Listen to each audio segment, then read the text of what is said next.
With the conquest of Capriati barely complete and the stadium still buzzing, Andre Agassi entered the fray.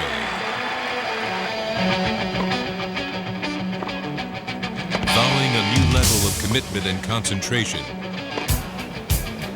and playing his first U.S. Open match under new coach Pancho Segura, Agassi's opponent was making his U.S. Open debut. Voted by Swedish tennis writers the 1991 surprise of the year, Thomas Enqvist had some 1993 surprises up his sleeve as he sent Andre reeling early and often.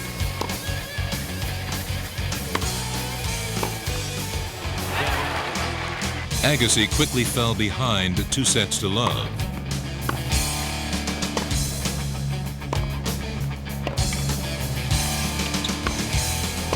Which signaled a red alert for Andre, as he had never come back from a 2-set deficit. But Agassi roared back, winning the third set. The American was flying as he charged through the fourth set, energizing the crowd and enraging Thomas Enqvist.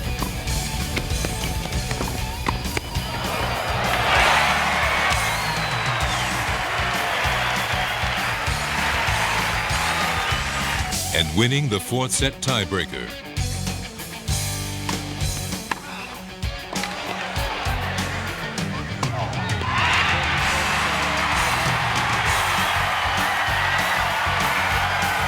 But Enqvist was about to turn his frustration into firepower.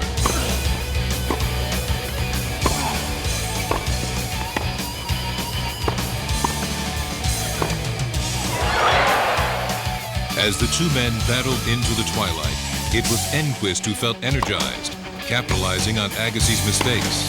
Sensing an upset in the middle of the fifth, Enqvist broke Agassi's serve and his spirit.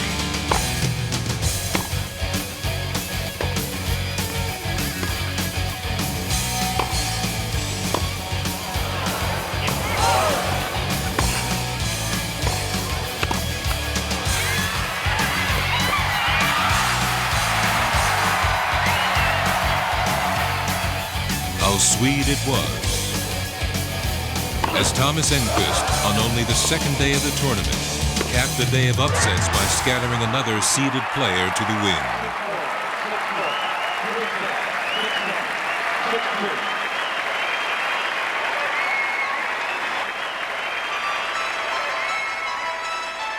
It is an emotional roller coaster the U.S. Open has been for as long as records have been kept. Most of the time you know it right away. It's just really, it's dramatic, you know. I mean, you win, you feel like you're on top of the world, and you lose, and you feel like I do right now. And as long as the best players in the world continue to make their way to New York for this America's only Grand Slam, there's always a chance that on any given day or any given night, anything can happen. Like the night the 1988 men's singles champion returned to Stadium Court to turn back the clock. Albeit slowly, nobody expected much from Mats Wilander. He had given it his all once and had paid a dear price. Now at the ripe old age of 29, he was playing for fun. I just enjoy playing, and it's a hell of a lot more fun to play now than it was 5-6 years ago. The party started at 10:39 on September 3rd, as Wilander took the court against friend and fellow countryman Michael Pernfors in front of a crowd that had settled in for a long evening.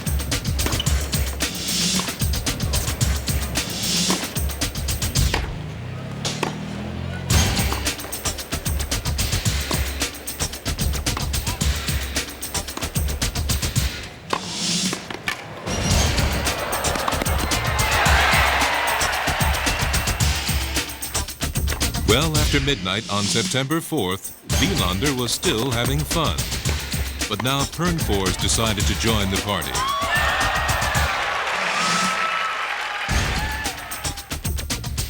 The party was still going strong well after the witching hour.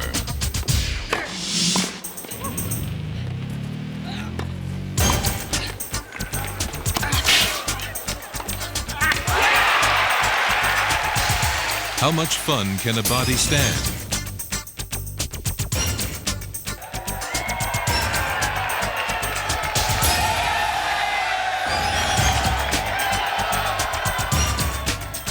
Finally, at 2:29 a.m., the hosts called it a night.